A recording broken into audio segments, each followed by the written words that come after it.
İlk kez yurdumdan uzakta yaşadım bu duyguyu. Bebeklerin ulusu yok. Başlarını tutuşları aynı. Bakarken gözlerinde aynı merak, ağlarken aynı seslerin tonu. Bebekler çiçeği insanlığımızın. Güllerin en hası, en goncası.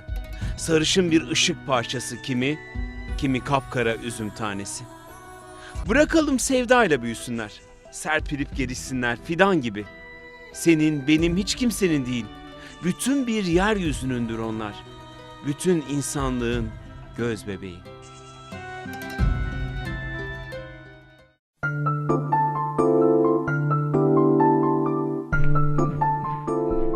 Şair Ataol Behramoğlu gibi endüstriyel tasarımcı Cansu Akarsu da ilk kez yurdundan uzakta yaşadı bu duyguyu.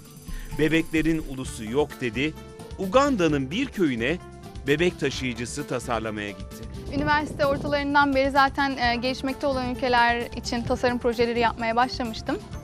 Bunun aracılığıyla da Danimarka'da bir yarışmaya katıldım. Danimarka'daki network'üm sonucunda Robert Frost isimli bir Amerikalı bir vakıf başkanı gelişmekte olan ülkelerde bebek taşımasını daha geliştirme ve babaları da bebekleri taşımaya motive etme konusunda bir proje geliştirmesi için bir tasarımcı arıyordu.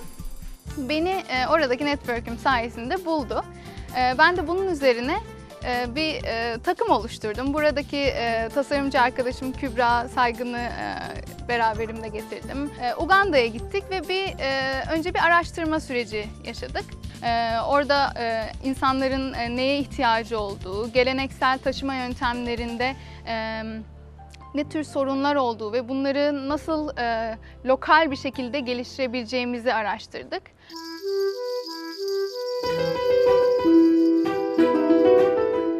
Cansu Akarsu ve arkadaşları yaklaşık 3 ay süren araştırma, geliştirme çalışmaları sonucunda İstanbul'a döndüler.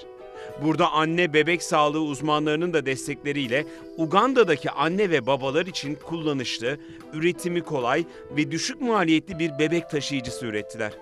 Amaçları bunu üretip satmak değil, Uganda'da yerel terzilere bunun üretimini öğretmek ve onların bu taşıyıcıyı üretip uygun fiyata satmalarını sağlamaktı. Biz Uganda'ya gittiğimizde zaten orada yerel terziler olduğunu ve orada çok kolay, lokal bir şekilde üretim yapılabileceğini gördük. Onun dışında oradaki çalışmalarımız hep vakıf tarafından desteklendi ve bir sosyal proje olarak gelişti. Biz terzileri Happy Baby yapmak üzere eğittik ve onların kendilerinin üretip kendi komşularına satmasını sağladık. Şu an Uganda'da Nkokonjeru adında bir küçük kasabada 12 köyde üretim gerçekleşmektedir.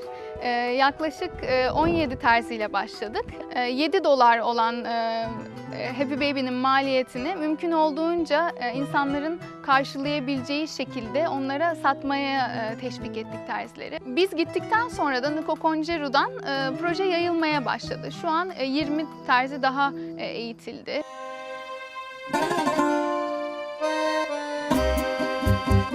Cansu Akarsu ve arkadaşları Real Medicine Foundation ve Children in Africa Breastfeeding Support tarafından desteklenen Happy Baby projesinin sonucunda Danimarka'da Happy Baby Association yani Mutlu Bebek Derneği'ni kurup projeyi başka ülkelere taşımak için çalışmalara başladılar. Cansu Akarsu bebeğin yanlış taşınmasından kaynaklanan ve anne ve çocukta oluşan zararları en aza indirmek için çalıştı. Bebek taşımayı kadınsı buldukları için kabul etmeyen babaları geliştirdikleri ürünle bu sürece dahil etti. Bebeklerin ulusu yok, bütün bir yeryüzünündür onlar, bütün insanlığın göz bebeği diyerek Afrika'dan başlayıp dünyaya yayılacak bir fark yarattı.